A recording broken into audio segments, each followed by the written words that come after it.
Hey, Mary Kay, in your opinion, what are the top two positions the Browns must address this offseason in order to make progress and go deeper into the playoffs next season? Well, there are a number of areas, and we are going to do so many podcasts and so much analysis on this as we move forward.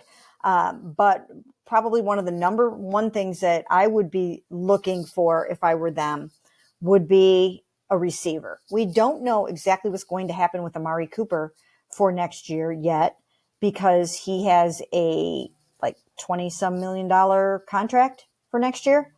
And Amari's amazing, one of the best receivers that I've ever covered, maybe the best Browns receiver that I've ever covered. But they have to make a decision there on if they want to pay him that kind of money.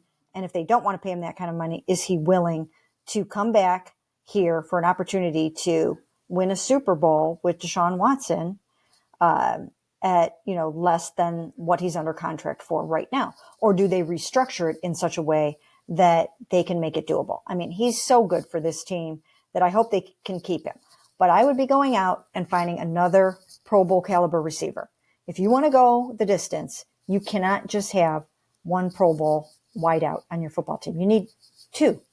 And then as we talked about before is, you know what? You need another double-digit sacker. I don't care. I don't care what anybody else says. You need another double-digit sacker. You got to have somebody else that can get home and that can take some of that pressure off Miles and disrupt the quarterback. You got to have another guy.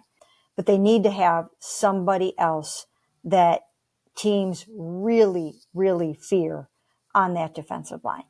I'm with you on receiver. I think we're all on the same page on receiver. Like this receiving core, as long as Amari Cooper comes back, you still need to add, I think, a solid number two. Because I think I feel good kind of looking at Elijah Moore and saying, okay, I think we kind of know what he is.